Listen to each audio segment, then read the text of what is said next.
Proposals for what would have been the biggest solar farm in Cornwall were last week rejected by Cornwall Council's Strategic Planning Committee. The decision was taken despite council officers warning elected members that their decision was likely to be overturned at appeal at a financial cost to Cornish taxpayers. Seb Noble reports. Preserved for now. This farmland at Carland Cross was the latest in Cornwall earmarked for solar panels. This is the vast 210-acre site where councillors blocked what would have been Cornwall's largest solar farm to date, arguing that it would have harmed the landscape. Developers denied that and are now deciding whether to appeal that decision. But that decision ran contrary to the government's target to triple UK solar power by 2030.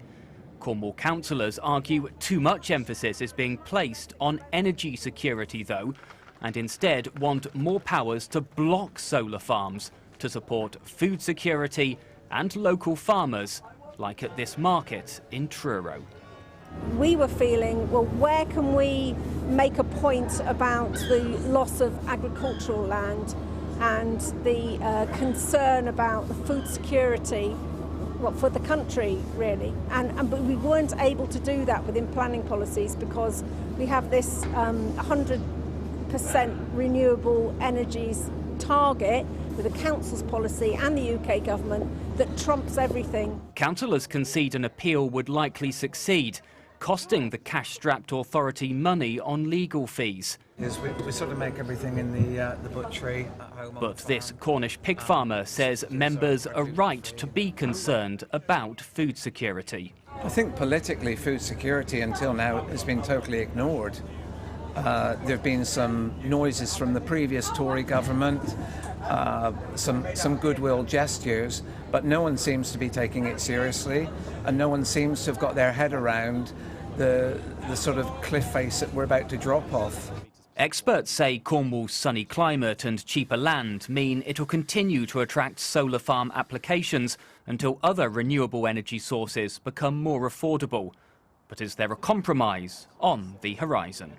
There's a lot of research going into at the moment talking something called agrivoltaics, which is the idea that you can put solar panels on land and then you can still have some sort of farm production. So that can be growing crops or it can be having animals on it. And we do see that happen. We've seen that happen in other countries. It's absolutely possible. We're at the moment, because this is quite a new thing, we're still looking at what the yields would be like from combining the two things on the same land. Thanks very much. Plans for another big solar farm in Cornwall are already being drawn up, with farmers bracing themselves for another round in the fight between energy security and food security. The government wants to make the planning system more supportive of renewable energy projects though. So is the prospect of Cornwall losing more farmland to solar panels just a case of the way the cookie crumbles?